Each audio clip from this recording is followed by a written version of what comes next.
the materials when mixed with other materials in Science 4. Bago po tayo mag-experiment, mag-review muna po tayo sa lesson ni teacher. First, let us define mixture. Mixture, when two or more substances combine together physically. There are two types of mixture. Heterogeneous mixture. This is a mixture which has non-uniform composition throughout its mass.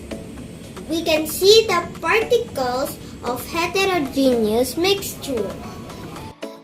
Homogeneous mixture. The word homo means same. This is a mixture which has uniform composition throughout its mass. You can't see the particles of homogeneous mixture. Ngayon po, pwede na po natin umpisahan ang ating science experiment. Narito po ang mga materials. Sand, pebbles, rice grain, concrete, rock salt, pepper, paper clip, staple wire, iodized salt, and vaccine. First, sand and pebbles. We're going to mix sand and pebbles.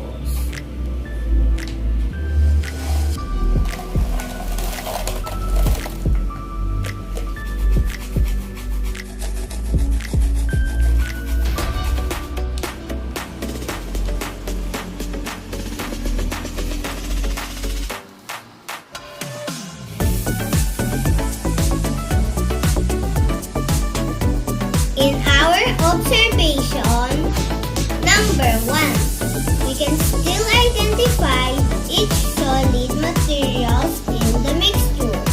Number 2, the result of mixture still the same. Number 3, there is no changes in the property of each solid materials in the mixture.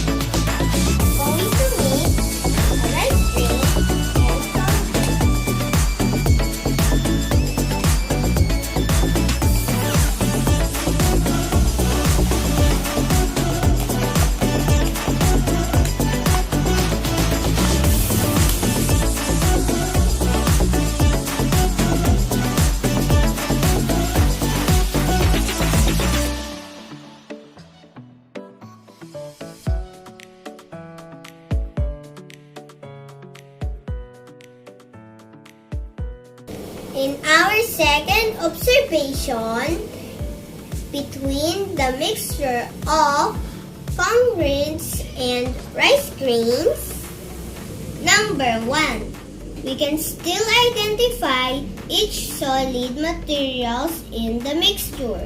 Number 2, the result of mixture still the same. Number 3, there is no changes in the property of each solid materials in the mixture. In our third mixture, rock salt and pepper. So we're going to mix the rock salt and pepper.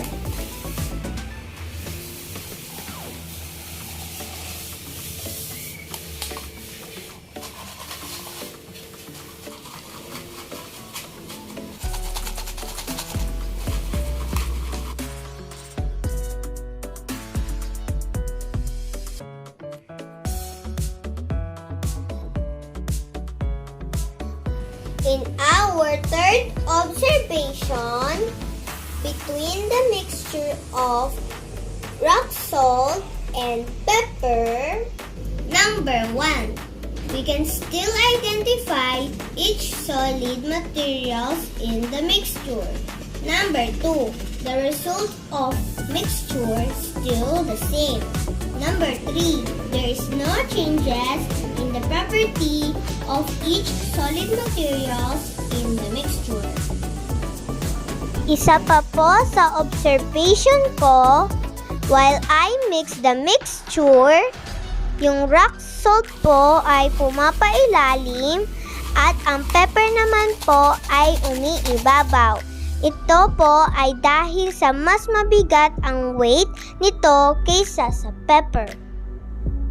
In our fourth mixture, iodized salt and vexin. So we're going to mix iodized salt and vexin.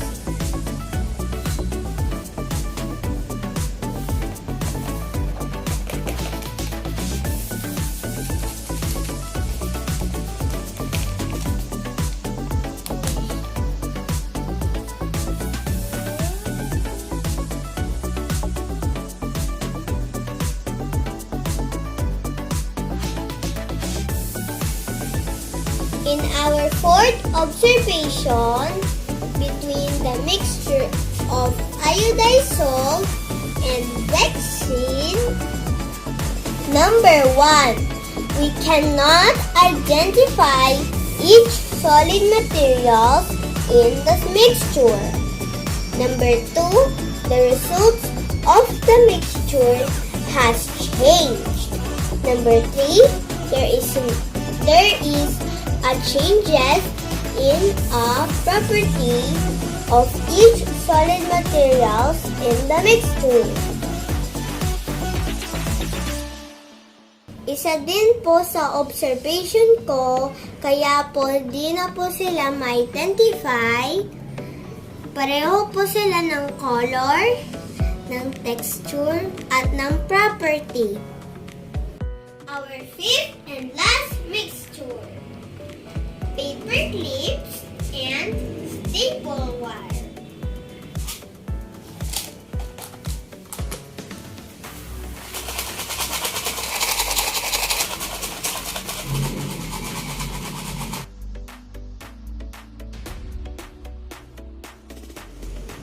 In our fifth observation, between the mixture of staple wire and paper clips, number 1, we can still identify each solid materials in the mixture.